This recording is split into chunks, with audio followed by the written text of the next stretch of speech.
오늘은 회개하면 생기는 일이라는 제목으로 함께 말씀을 나누겠습니다. 지난주 종교개혁주일에 개혁은 회개부터 시작합니다라는 제목으로 설교했는데, 종교개혁의 배경 말씀을 드리다가 이 본문을 미처 살펴보지 못해서 오늘은 본문을 중심으로 해서 회개하면 생기는 일이라는 제목으로 하나님의 말씀을 증거하도록 하겠습니다. 이 시간은 회개에 대한 어떤 성경적인 그 의미에 대해서 다시 자세히 말씀드릴 테니까 여러분들이 잘 마음에 새기십시오. 왜냐하면 회개는 너무 중요한 부분이기 때문에 그렇습니다. 구약 성경에 나타난 이 회개라는 단어는 동사 슈브라는 단어입니다. 그 뜻은 돌이키다, 돌아가다, 돌아서다, 되돌아온다, 그런 뜻을 갖고 있습니다. 회개를 표현하는 가장 보편적으로 사용된 말로 전환, 돌아옴을 의미하며 하나님과 사람에 관하여 문자적 의미로 자주 표현을 했습니다. 선지서에서는 죽게로부터 떠나갔던 이스라엘 그 백성들이 돌아옴, 그때 표현한 단어가 돌아오다, 이때 표현한 단어가 이 슈브라는 단어입니다. 엄밀한 뜻으로 이 슈브라는 단어가 죄와 하나님께 대한 극단적인 변화를 뜻하는 말이고, 특별히 완전한 방향 전환과 미래에 대한 신중한 방향 수정을 뜻하는 개념으로 죄에서 돌이켜 하나님께 향하는 마음이라 할 수 있습니다. 또 회개라는 단어가 구약 성경에 보게 되면 라함이라는 단어가 있는데, 이 단어는 탄식하다, 아파하다, 슬퍼하다, 애통하다, 후회하다, 한숨쉬다, 뉘우치다, 유감스럽게 생각하다. 그러니까 이 나음은 계획과 행동, 생각과 말의 실수를 뉘우치고 후회한다라는 의미입니다. 지금까지 살아온 인생의 목적이나 방법들이 하나님 앞에서 잘못된 것을 슬피 탄식하고 마음 아파하고 통회하고 돌이키는 그런 고백과 행동을 뜻하는 것입니다. 그러니까 구약 성경에서 회개는 하나님을 떠난 불신앙으로부터 돌이키는, 그 동시에 하나님이 원치 않으시거나 기뻐하지 않는다고 생각되는 행위나 어떠한 장소, 상황에서 돌이켜서 하나님이 기뻐하시는 그런 인격적인 전향의 결과로 과거의 생각과 또는 행위에 대한 후회를 말하는 것입니다. 회개는 전 인격적인 방향 전환이며 하나님께로의 복귀입니다. 신약 성경에 보게 되면 대표적인 단어가 우리 많이 알잖아요. 메타노이아라는 단어입니다. 이 단어는 마음을 바꿈, 변경, 사고방식을 변화시킴, 특히 자기 자신이나 자신의 행위에 의로움에 의존하기를 포기하고 그리스도에게 완전히 의존함, 변형이라는 뜻도 있고 돌아섬이라는 뜻, 그 다음에 반전시키다, 그런 뜻을 가지고 있습니다. 그래서 사상이나 감정의 형태가 개조되는 거예요. 변화되는 거예요. 인격이 개조되고 마음의 방향 전환이 일어난다는 것입니다. 그리고 과거의 잘못된 삶의 목적과 삶의 모습인 행위가 반전되어 죄악을 향하던 데서 선으로 향하는 의지적 결단. 제가 설교를 준비하고 이 말씀을 생각해 보니까, 제가 예수 만나고 나서 1985년 예수를 만나고 나서 회개했던, 가르쳐 주지도 않았는데 그렇게 내가 오늘 성경적으로 여러분들에게 그 용어에 대한 설명을 했듯이 저의 삶이 그랬던 것 같아요. 여러분, 진정한 회개가 우리 삶에 있을 때에, 이렇게 성경적으로 회개할 때에 하나님이 우리 안에 임재하시고 우리가 주님과 함께일 수 있다는 사실입니다. 그러니까 전체적으로 성경이 말하는 회개는, 잘 들어보세요, 하나님께로부터 떨어져 있던 인간이 자신의 사상이나 생각에 의존하여 살아왔던 과거의 사고방식을 복음을 듣고 믿음으로 그리스도를 완전히 의존하는 것, 그리고 인격의 삶 자체를 살아계시는 하나님께 돌이켜 복귀시키는 의지적 결심으로 지금까지의 불신앙적인 사고로 인한 죄악을 미워하고 애통하고 포기하고 떠날 뿐만 아니라 마음의 변화를 받아 생활의 근본적인 태도가 개조됨으로 인간의 목적이나 의도가 바뀌는 거예요. 그리고 추구했던 옛사람이 벗어지고 새 사람을 덧입어 새로워지는 것. 적극적으로 또 하나님의 의와 선을 기뻐하며 완전히 돌아서 방향 전환으로 거듭난 영적 상태, 이거를 회개했다라고 말하는 것입니다. 이런 회개의 개념을 가지고 오늘 말씀을 들었으면 좋겠습니다.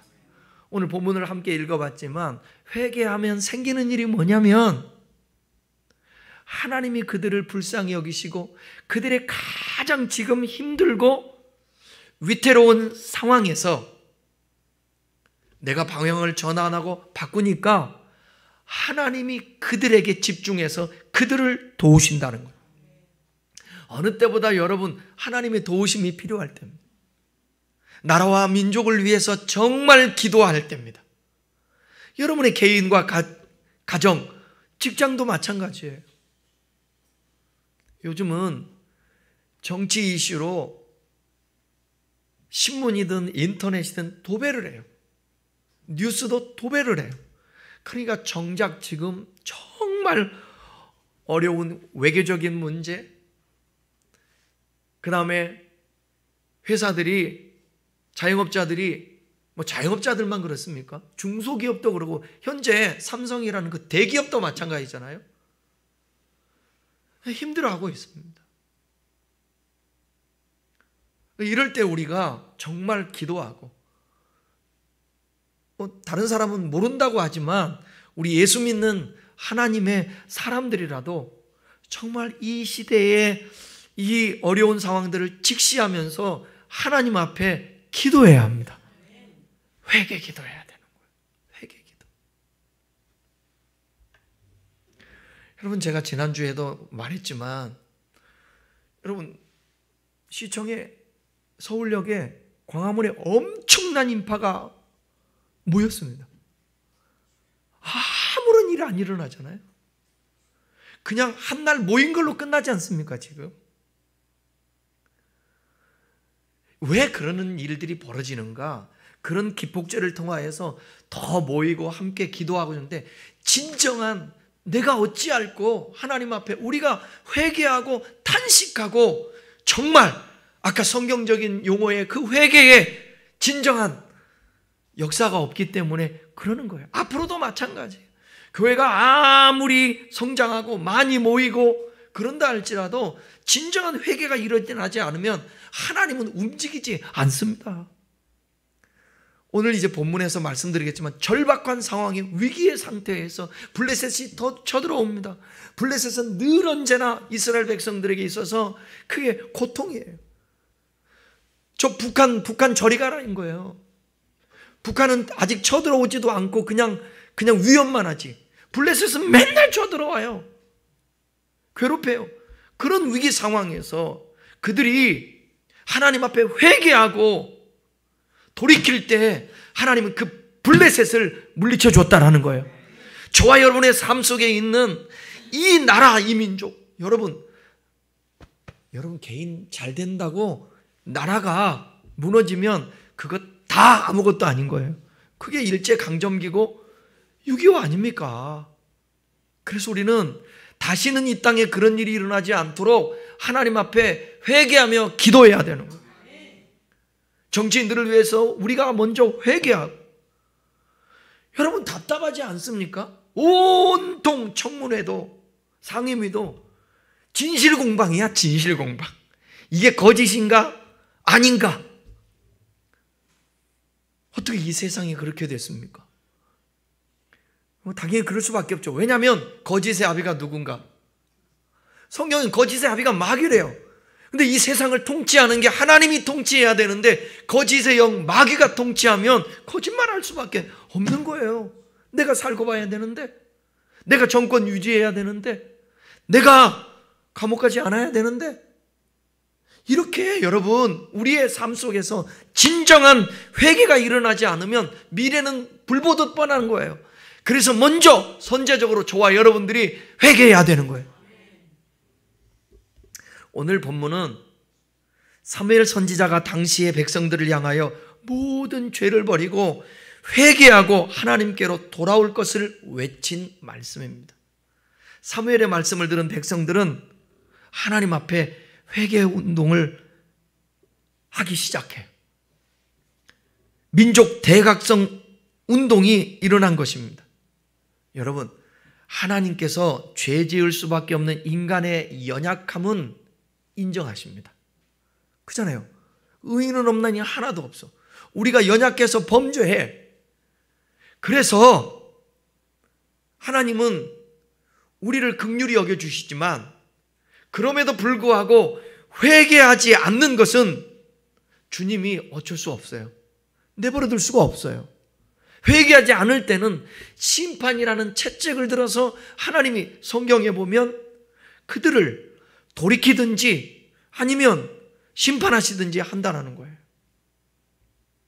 오늘도 죄악이 관영하고 패역한 이 세상에서 우리 그리스도인들이 어떻게 사는 것이 참다운 하나님의 뜻을 따라서 사는 것인가를 생각하고 그리스도인 각자가 회개하고 각성해야 될 때인 것입니다.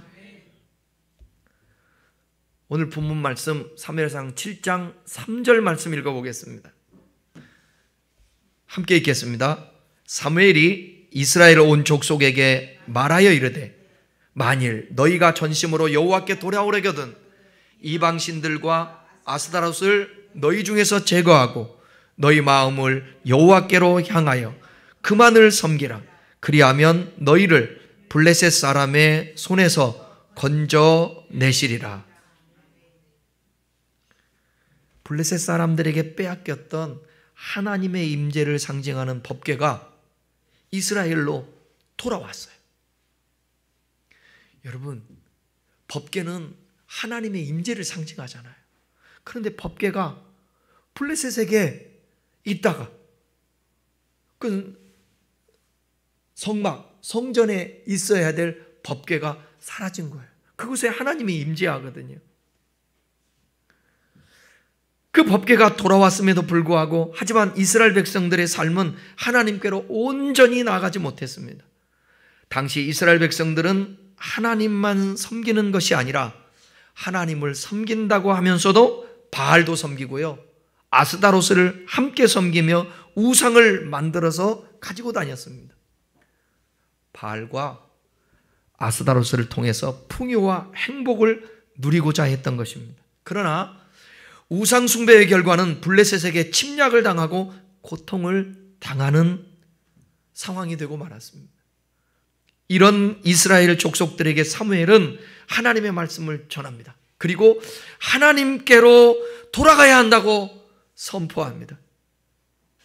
만일 하나님으로 전심으로 여호와께 돌아가려고 한다면 이방신인 바알과 아스타롯을 너희 중에서 제거하고 너희 마음을 여호와께로 향하여 하나님만을 섬기라고 말합니다.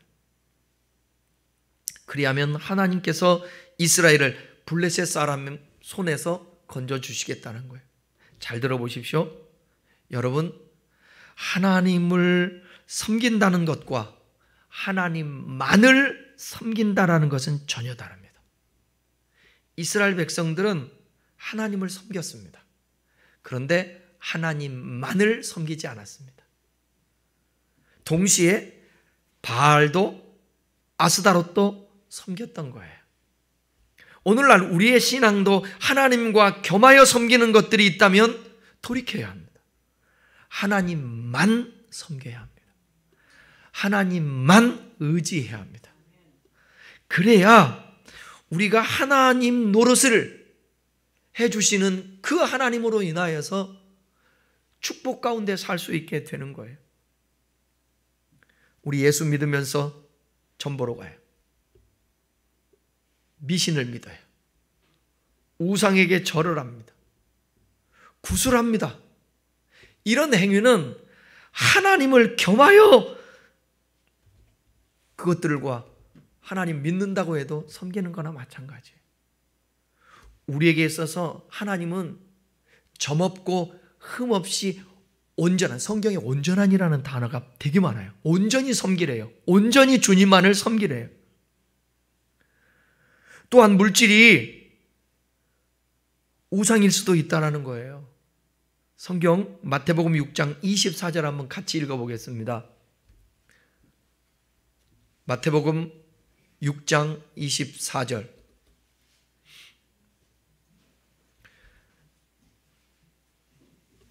제가 읽어드릴게요. 마태복음 6장 24절. 한 사람이 두 주인을 섬기지 못할 것이니 혹 이를 미워하고 저를 사랑하거나 혹 이를 중히 여기고 저를 경히 여김이라.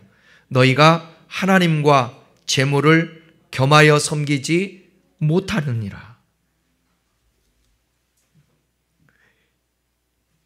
여기 나오죠. 한 사람이 두 주인을 섬길 수 없다고.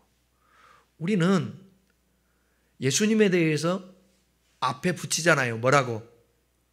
주 예수 그리스도.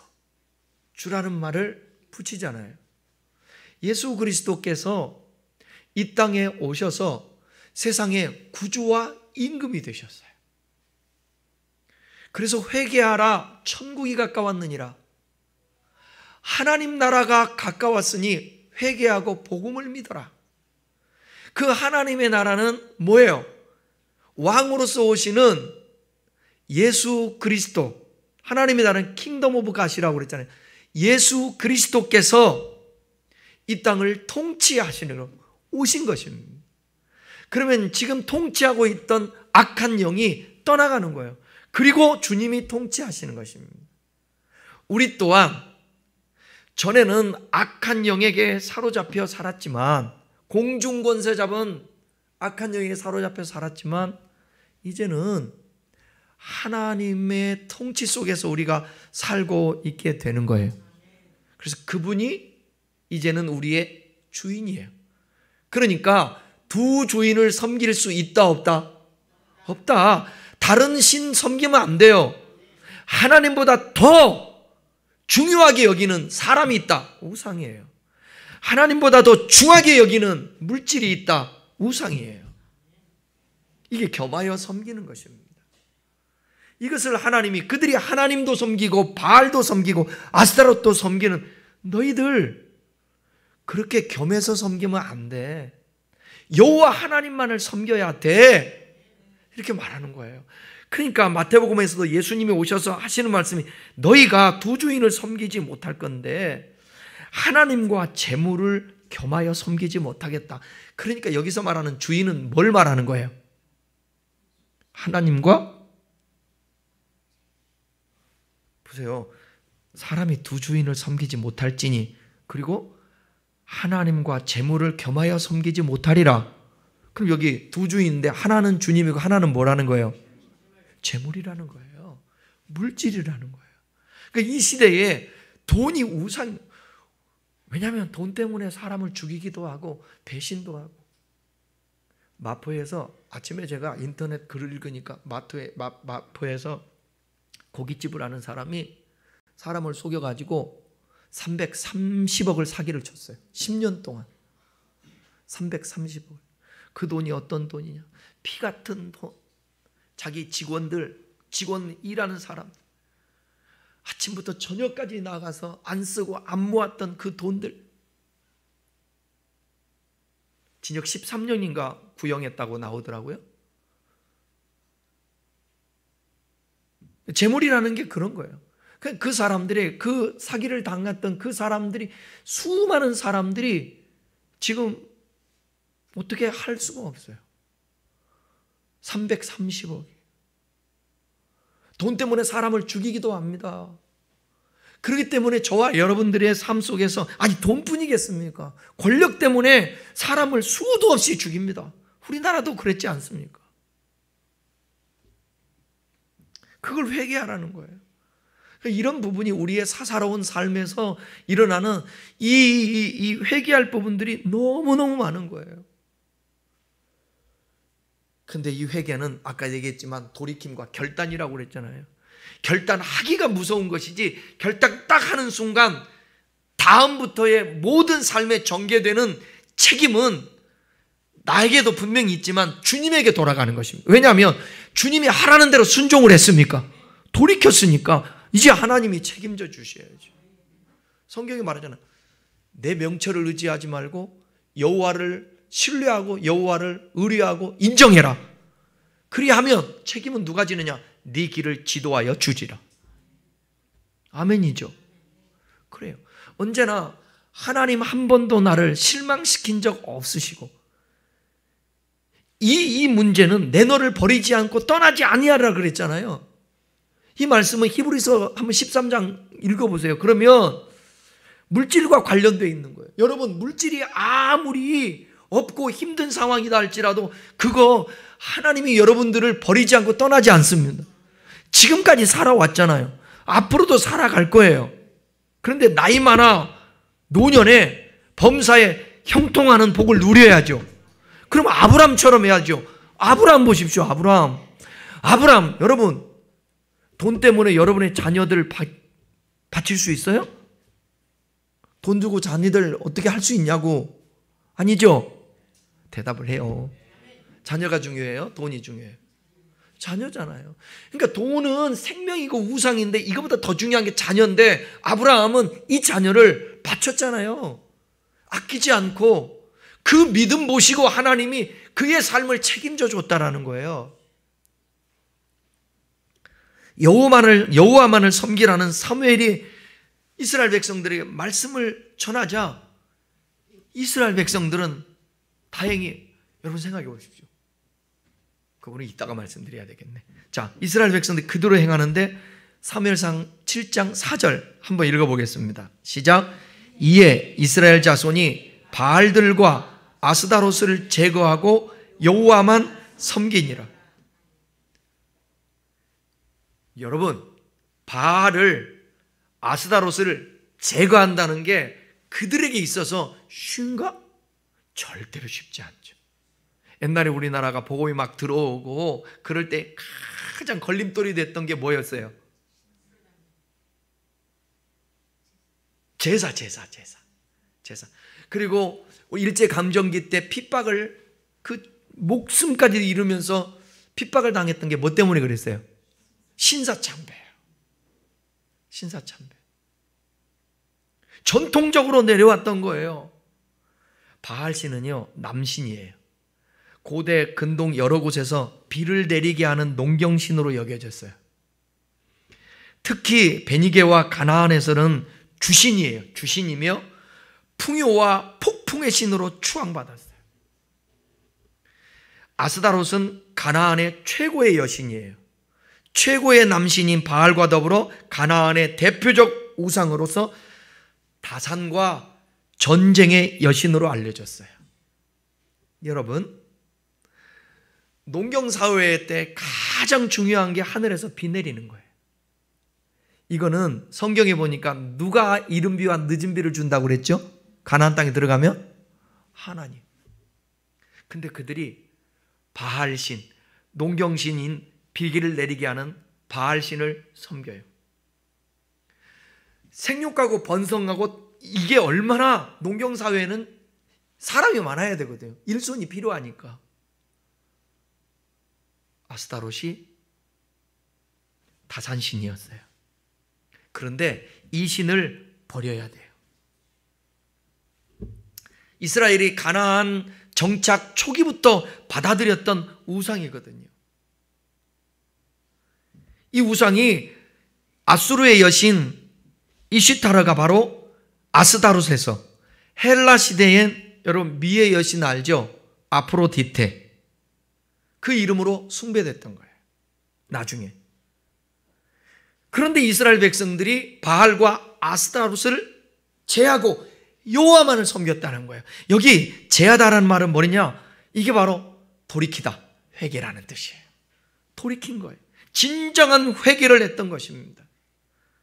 이스라엘 자손들은 바알과 아스타롯 신에게 돌이킵니다. 그리고 여호와만을 섬기기로 작정을 합니다. 5절 6절 한번 읽어보십시오. 사무엘상 7장 5절 6절. 사무엘이 이르되 온 이스라엘은 미스바로 모이라. 내가 너희를 위하여 여호와께 기도하리라 하며 그들이 미스바에 모여 물을 길어 여호와 앞에 붓고 그날 종일 금식하고 거기에서 이르되 우리가 여호와께 범죄하였나이다 하니라. 사무엘이 미스바에서 이스라엘 자손을 다스리니라. 사무엘은 온 이스라엘 백성들을 미스바로 다 모이라고 합니다. 그리고 이스라엘 백성들을 위하여 여호와께 기도하기 위함이었어요. 그래서 이스라엘 백성들은 미스바로 다 모여 미스바로 올 때에 물을 길어 와서 여호와 앞에 부었다 그랬습니다. 이런 행위는 상징적으로 물을 부음과 같이 그들의 마음이 하나님께 쏟는다라는 의미와 함께 그들의 죄악을 마음으로부터 토해내서 흘러가게 만든다라는 의미입니다. 에레미야 애가 얼마 전에 우리가 묵상했죠. 에레미야 애가 2장 19절을 한번 보십시오. 함께 읽어보겠습니다. 초저녁에 일어나 부르짖을지어다. 내 마음을 주의 얼굴 앞에 물 쏟듯 할지어다. 각 길 어귀에 주려 기진한 내 어린 자녀들의 생명을 위하여 주를 향하여 손을 들지어다 하였더라. 여기 나오잖아요. 주의 얼굴 앞에 물 쏟듯 할지어다. 그러니까 마음을 하나님 앞에 쏟고 죄악을 회개하고 그러는 거예요. 길 어귀에서 주려 기진한 어린 자녀들을 볼 때 여러분 어떤 마음이겠어요? 내 새끼가 먹을 것이 없어서 울어대는데 여러분 애들 키워볼 때 알잖아요. 애 젖 먹을 시간 됐는데 젖 안 물려주면 언제까지 울어요? 그거 뭐라고? 그거 몇 시간 못 참아. 30분도 못 참아 애들. 계속 울어. 그리고 물리면 어때요? 어떻게 돼요? 물리면 그냥 쪽쪽밥니까? 난리가 나죠. 막 흔들어대면서. 그러다가 또 놓쳐요. 우유를. 그런데 애들이 먹을 게 없는 거예요. 여러분 우리가 에레미야서랑 이게 애가 묵상하면서 했잖아요. 성중에 먹을 것이 다 떨어지니까 어떤 일이 벌어졌어요? 오늘은 네 자식, 내일은 내 자식. 가위바위보 해서. 그래요. 그러니까 마음을 쏟아서 하나님 앞에 하나님의 그 얼굴 앞에 물 쏟듯 안 하겠어요. 그 마음이라는 거죠. 우리의 심령이 뻣뻣하게 굳어 있다면 물과 같이 유연하고 하나님께 흡수될 수 있는 상태로 바뀌어야 된다는 거예요. 저는 우리 성도들이 정말 사모하는 영혼을 늘 갖고 눈 뜨면서부터 잠자는 그 시간까지 하나님을 찾으면서 참 어려운 시대인데 여러분 위기 때 어려운 시대 때 진짜 하나님의 역사를 경험하는 거예요. 교회도 마찬가지예요. 어려운 시기에 어려운 IMF 때에 그때에 하나님이 그 교회를 돌보시고 여러 가지 환난이 있을 때도 돌보시고 문제가 있을 때에도 어려운 일이 있을 때도 하나님이 돌보시고 가정도 똑같아요. 개인도 똑같아요. 우리가 주목해야 할 것은 지도자인 사무엘이 기도했다라는 것과 백성들은 지도자인 사무엘의 권고를 받아들이면서 금식하며 함께 기도했다라는 거예요. 함께. 그리고 사무엘이 미스바에서 이스라엘 자손들을 다스립니다. 그 리더십 가지고 누구 하나 토다는 사람 없이 어찌할꼬 하며 가슴을 치면서 금식하며 회개하는 거예요. 주님이 주시는 회복을 누리려면 우리는 하나님의 말씀을 듣고 함께 기도해야 합니다. 사무엘이 전하는 하나님의 말씀을 들음으로 생각이 바뀌었어요. 행동이 바뀌게 된 거예요. 저는 오늘 이 말씀을 들으면서 진정한 회개가 저로부터 여러분으로부터 일어나기를 바랍니다. 그래서 이스라엘 백성들은 우상을 버렸어요. 이제는 하나님만 섬기겠다고 결단을 합니다. 7절, 8절 한번 보십시다. 이제 일이 터집니다. 자, 함께 읽어볼까요? 이스라엘 자손이 미스바에 모였다함을 블레셋 사람들이 듣고 그들의 방백들이 이스라엘을 치러 올라오는지라.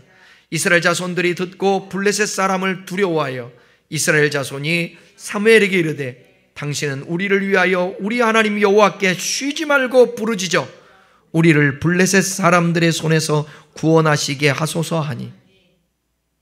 이스라엘 자손들이 미스바에 모였다는 그 소식을 듣고 블레셋 사람들이, 블레셋의 지도자들과 군사들이 이스라엘을 치려고 미스바로 올라옵니다. 이스라엘 자손들은 블레셋 사람들이 온다라는 것을 듣고 두려웠을까요? 안 두려웠을까요? 얼마나 두려웠을까요? 두려운 거예요. 그래서 사무엘에게 이스라엘을 위하여 우리 하나님 여호와께 쉬지 말고 부르짖어 저 블레셋 사람들의 손에서 우리를 구원해 달라고 그렇게 기도 요청을 하는 것입니다. 이해가 갑니다. 이해가 가. 우상 숭배에서 돌이켰지만 아직 하나님 앞에 담대히 나가 기도할 수가 없는 상태인 거예요. 성령이 충만하지 않은 상태. 그래서 하나님과 친밀한 사무엘에게 기도 요청을 하는 것입니다. 여러분, 때로는 여러분 스스로도 입이 벌리지지 않을 때, 그러니까 이게 뭐냐면 워밍업이 필요해요. 여러분들 기도도 무시로 막 기도하는 거예요. 그냥 갑자기 어느 공간에서 기도하려고 하면 기도가 나오나요? 안 돼요. 잘 기도가 안 나와갖고 나 기도하러 왔는데 최소한 1시간은 해야 되는데 뭐요? 1시간을 해요? 5분도 안 돼요. 아니 2분도 안 돼요. 기도가 안 나와요. 그래서 하나님 아버지 해놓고 헤매다가 집에 돌아가는 거예요. 또 결심해요. 또 와요. 똑같아요. 그러다 보니까 기도를 못해요. 그래서 제가 가르쳐 드리잖아요. 눈 뜨면서 뭐가 어려워요? 따라해봐요. 하나님 아버지, 오늘도 눈 뜨게 해주셔서 감사합니다. 오늘도 함께 해주세요. 내 마음과 생각을 주장해 주세요. 그렇게 기도하고 출근할 때, 저도 아침에 차를 타고 올 때 꼭 이렇게 안 해도 하나님 아버지 오늘도 운전할 때 하나님 제 운전대를 붙들어 주시고 회사 들어갈 때 하나님 오늘도 스트레스 만땅 되지 않게 해주시고 그렇게 들어가는 거지. 나올 때도 하나님 오늘도 무사히 직장생활 마치게 해주셔서 감사합니다. 그렇게 하고 또 퇴근하고 집에 올 때 하나님 우리 가정을 지켜. 이러한 일상의 기도를 무시로 하다가 어느 시간을 정해놓고 기도하려고 그러면 그냥 기도가 그냥 나오는 거예요. 아침 눈 뜨고 기도했고 눈 감을 때까지 기도했던 것이 딱 종합되면서 기도가 되는 것입니다. 이스라엘 백성들이 지금 바알을 버리고 아스타로스를 버렸어요. 그리고 여호와께만 섬긴다고 했어요. 근데 곰방 됩니까? 안 되니까 답답하니까 사무엘님 기도해 주세요. 저도 두려워요. 그때 어떤 일을 벌어집니까? 자, 7장 9절입니다. 함께 읽겠습니다. 사무엘이 젖 먹는 어린 양 하나를 가져다가 온전한 번제를 여호와께 드리고 이스라엘을 위하여 여호와께 부르짖음에 여호와께서 응답하셨더라. 이스라엘 백성들은 금식하고 어린 양은 하나님께 헌신된 이스라엘을 상징하는 동시에 어미의 보호가 없으면 살지 못할 것 같은 연약한 어린 양과 같이 이스라엘의 모습이 지금 위급한 상황이 있음을 보여주고 있는 거예요.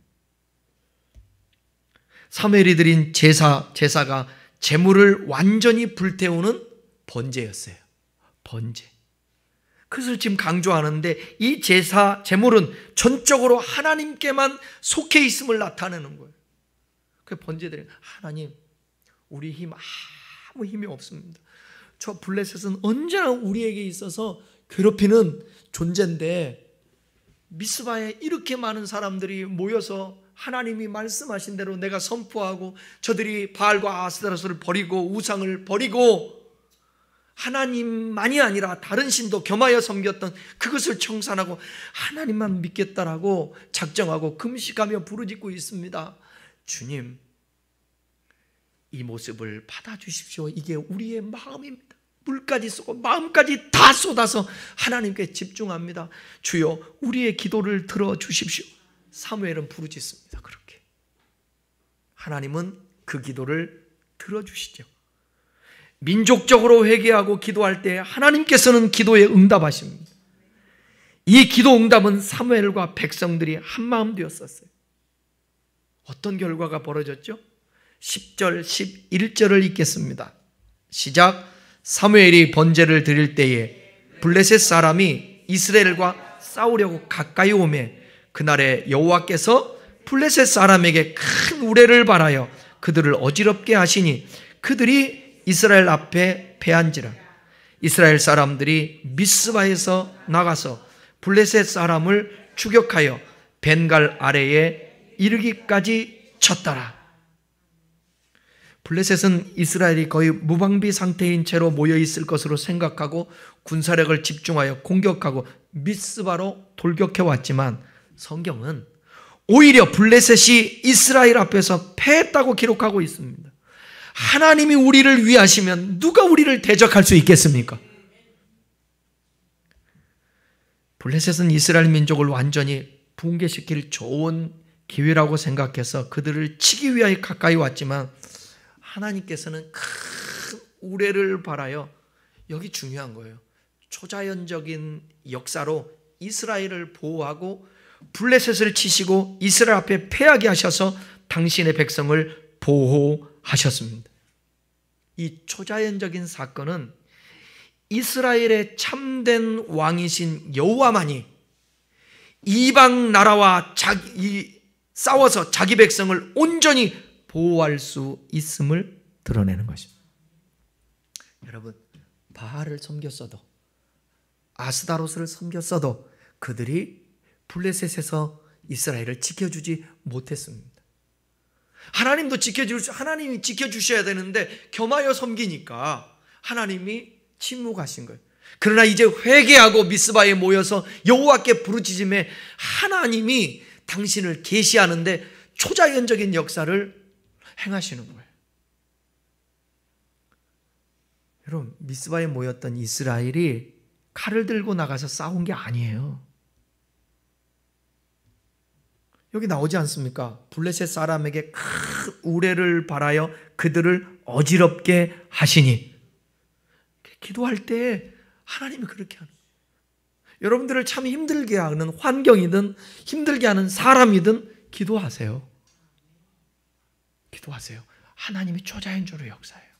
제가 이 교회를 처음에 이제 95년도에 계약을 했잖아요.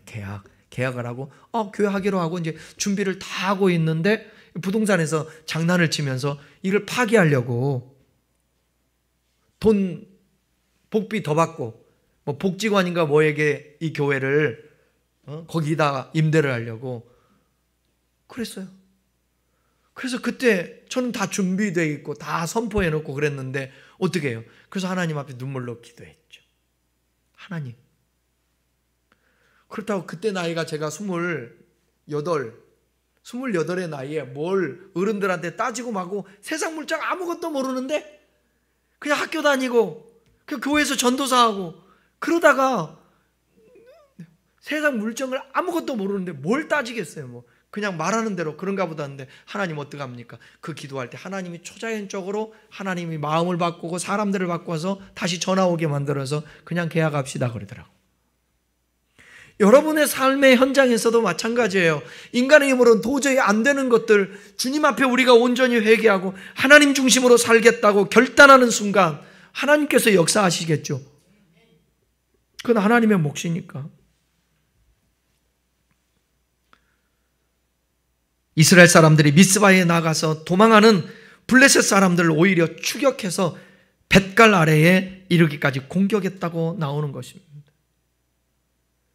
위태롭고 절박한 지경에서 모여 기도하고 회개할 때 하나님께서는 그토록 이스라엘을 괴롭혔던 블레셋을 초자연적으로 물리쳐 주셨습니다.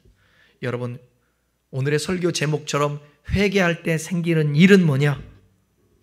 회개할 때 생기는 일, 블레셋을 물리쳐 주는 경험을 했다는 것. 여러분들도 하나님의 역사하는 그 경험을 할 수 있기를 바랍니다. 나라를 위해 회개 기도할 때, 가정과 직장과 개인의 절박한 상황을 위해서 회개하며 기도할 때 하나님은 초월적인 역사로 여러분들을 보호하실 것입니다. 결론입니다. 하나님께서는 어느 시대든지 죄악에서 돌이키고 회개할 것을 촉구하시고 회개하면 회복시켜 주심을 볼 수 있습니다. 요엘 시대 알죠? 요엘 시대. 요엘 시대도 참 힘들고 대내적으로 참 어려운 상황이었습니다. 그때 요엘서 2장 12절부터 15절을 보면 그들이 어떻게 했나 한번 보십시다. 자, 여호와께서 요구했던 거예요. 한번 천천히 읽어보겠습니다. 여호와의 말씀에, 누구의 말씀이죠? 여호와의 말씀, 하나님이 원하시는 여호와의 말씀에 너희는 이제라도라는 것은 뭐예요? 많은 기회를 줬는데 안 했지만 이제 마지막, 그래도 이제라도 금식하고 울며 애통하고 마음을 다하여 내게로 돌아오라 하셨나니. 미스바 때하고 똑같지 않아요? 미스바 성회하고. 그 다음에 너희는 옷을 찢지 말고 마음을 찢고 너희 하나님 여호와께로 돌아오라. 이 말은 무슨 말이겠어요? 형식적인 회개하지 말라는 거예요. 옛날에 잘못했다고 회개하는 것은 옷을 찢고 죄를 뒤집어 쓰고 그랬거든요. 형식적으로 옷 찢지 말고 뭘 찢으라?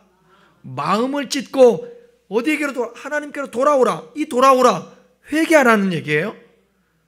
그러면서 자신을 나는 어떤 존재인가 말을 해요. 성품을. 시작. 그는 은혜로우시며 자비로우시며 노하기를 더디하시며 인애가 크시사 뜻을 돌이켜 재앙을 내리지 아니하시나니. 무슨 말이냐면 이제 재앙을 내리기로 작정을 했어요. 이 나라를 심판하겠다 마음 먹었는데 저들이 한번 이제 기회를 주는 거예요. 회개하고 돌이키면 우리 하나님은 은혜로우시고 자비로우시고 노하기를 더디해서 인애가 사랑이 크셔서 그 심판하겠다는 뜻을 돌이키겠다라는 거예요. 그리고 재앙을 내리지 않겠다라는 거예요. 그러니까 저와 여러분도 이제라도, 지금이라도 이 나라에 지금 기회가 있는 거예요. 우리의 가정과 직장과 우리의 생활 삶의 현장에 이제라도 지금 기회가 있는 것입니다. 14절 주께서 혹시 마음과 뜻을 돌이키시고 그 뒤에 복을 내리사. 하나님이 회개하면 마음을 돌이키겠다라는 거예요. 이 말이, 표현이. 뜻을 돌이켜 복을 내리사 너희 하나님 여호와께 소제와 전제를 드리게 하지 아니하실는지 누가 알겠느냐. 너희는 시온에서 나팔을 불어 거룩한 금식일을 정하고 성일을 소집하라. 그렇게 하면 내가 하겠다라는 그 표현이에요. 사랑하는 여러분, 우리가 회개하여 주님과 함께함으로 이스라엘 백성들과 같이 하나님의 보호하심과 그 승리와 축복을 경험할 수 있는 여러분 되시기를. 미래가 불확실하십니까? 주님과 함께하면 아무 문제 없습니다. 다 같이 기도하겠습니다.